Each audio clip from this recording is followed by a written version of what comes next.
guys, how are you? It is finally Friday. So excited. We've gone through our third week of digital learning, and I'm so proud of you.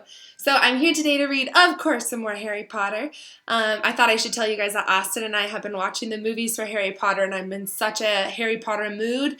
We've been making some Harry Potter themed food, and I'm just loving everything Harry Potter right now. So I came on today onto our post that I post every single day, and I asked you guys to make sure that you are reading every night, and I asked you specifically to try and make sure that I want you to start reading out loud to somebody, whether that's a mom, a dad, an uncle, a grandma, a sibling, or even a stuffed animal.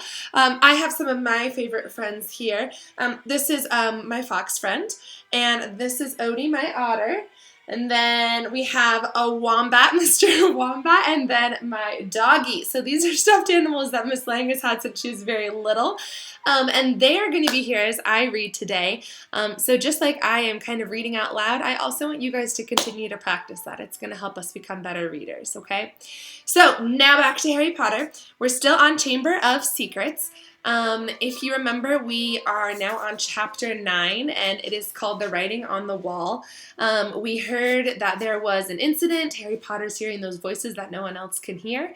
And him, Hermione, and Ron turned around a corner one day and saw the huge writing on the wall that said the Chamber of Secrets is open. Enemy of the air, beware. So we're not quite sure what is happening, but we are right now... Filch, his cat, Mrs. Norris, was hung upside down, and he's demanding punishment from Harry, Ron, and Hermione, okay? So I'm going to keep reading, and I really want you to make sure you're paying attention and also reading as well yourself, okay? Really, Severus, said Professor McGonagall sharply, I see no reason to stop the boy playing Quidditch. This cat wasn't hit over the head with a broomstick. There is no evidence at all that Potter has done anything wrong. Dumbledore was giving Harry a searching look. His twinkling light blue gaze made Harry feel as though he were being x-rayed. Innocent until proven guilty, Severus, he said firmly. Snape looked furious, and so did Filch. My cat has been petrified, he shrieked, his eyes popping. I want to see some punishment. We'll be able to cure her, Argus, said Dumbledore patiently. Professor Sprout recently managed to produce some mandrakes. As soon as they have reached their full size, I will have a potion made that will revive Mrs. Norris. So if you remember, we saw the clip where they pull out those baby plants. Those are the mandrakes, so they help revive petrified people. I'll make it, Lockhart butted in. I must have done it 100 times. I could wake up the mandrake restorative drought in my sleep. Excuse me, said Snape icily, but I believe I am the potions master at the school. There's an awkward pause. You must go, Dumbledore said to Harry, Ron, and Hermione. They went as quickly as they could without actually running. When they were up a floor, up in Lockhart's office, they turned into an empty classroom and closed the door. Do you think I should have told them I heard the voice? No, said Ron without hesitation. Hearing voices no one else can hear isn't a good sign, even in the wizarding world. Something in Ron's voice made Harry ask, Do you believe me? Don't you? Of course I do, said Ron quickly, but you must admit it's weird. I know it's weird, said Harry. The whole thing's weird. What was the writing on the wall about? The chamber has been opened? What's that supposed to mean? You know, it rings sort of a bell, said Ron slowly. I think someone told me a story about a secret chamber at Hogwarts once. Might have been Bill. What on earth's a squib? Said Harry. To his surprise, Ron stifled a snigger. Well, it's not really funny, really, but as it's Filch, she said. A squib is someone who was born into a wizarding family but hasn't got any magic powers. Kind of the opposite of a muggle-born wizard, but squibs are quite unusual. If Filch is trying to learn magic from a quick spell course, I reckon he must be a squib. It would explain a lot. Like why he hates students so much? Ron gave a satisfied smile. He's bitter. A clock chimed somewhere. Midnight, said Harry. We better get to bed before Snape comes along and tries to frame us for something else. For a few days, the school could talk of little else but the attack on Mrs. Norris. Filch kept it fresh in everyone's mind by pacing the spot where she had been attacked as though he thought the attacker might come back. Harry had been scrubbing the message off the wall with Mrs. Skewer's all-purpose magical mess remover, but to no effect. The words still gleamed as brightly as ever on the stone. When Filch was guarding the scene of the crime, he was a sulking red eye through the corners, lunging at unsuspecting students and trying to put them in detention for things like breathing loudly and looking happy.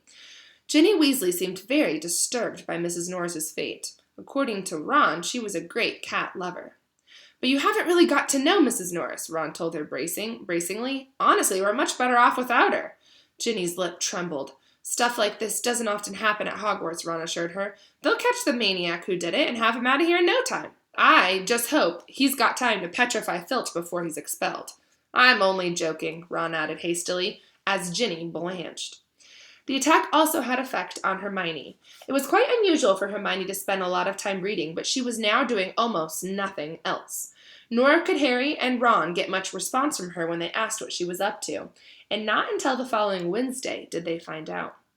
Harry had been held back in potions where Snape had made him stay behind to scrape tube worms off the desk. After a hurried lunch, he went upstairs to meet Ron in the library and saw Justin Filch Fletchy, the Hufflepuff boy from herbology, coming toward him. Harry had just opened his mouth to say hello when Justin caught sight of him, turned abruptly, and sped off in the opposite direction. Harry found Ron at the back of the library measuring his history of magic homework. Professor Binns had asked for a 3-foot-long composition of the medieval assembly of European wizards. I don't believe it. It's still 8 inches short, said Ron furiously, letting go of his parchment, which sprang back into a roll. And Hermione's done 4 feet 7 inches, and her writing's tiny.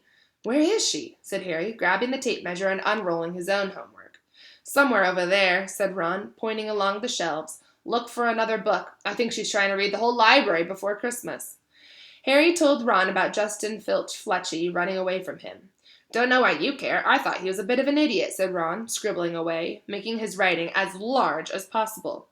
And just think, that Lockhart being so great. Hermione emerged from behind the bookshelves. She looked irritable and at least seemed ready to talk to them.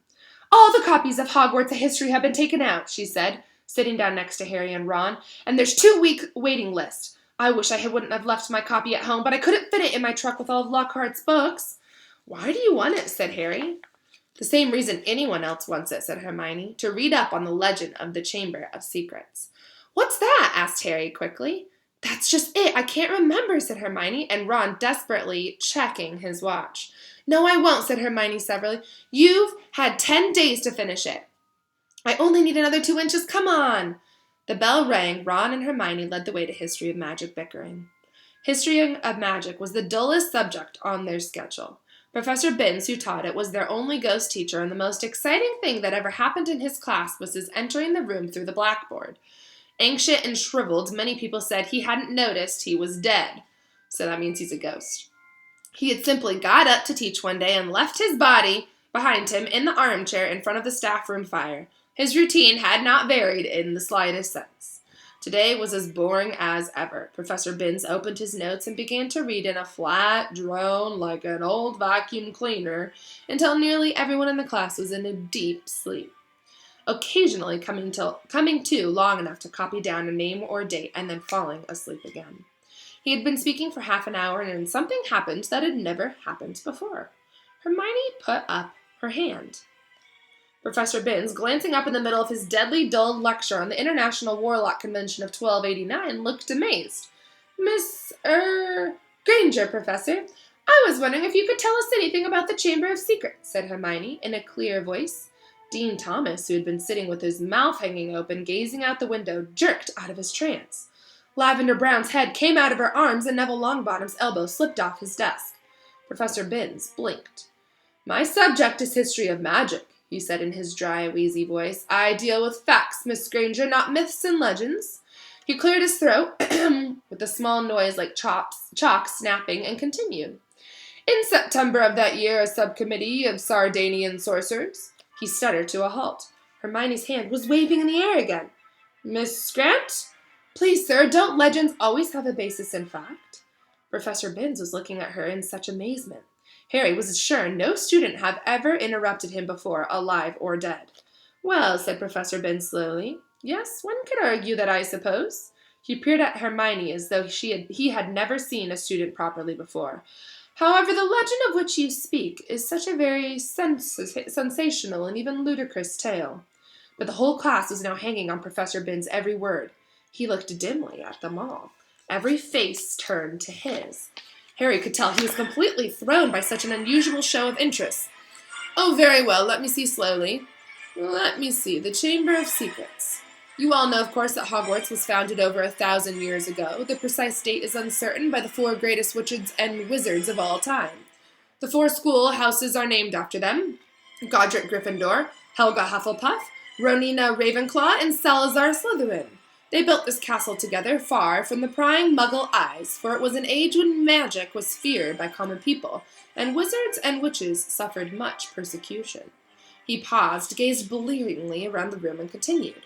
For a few years, the founders worked in harmony together, seeking out youngsters to show signs of magic and bringing them to the castle to be educated.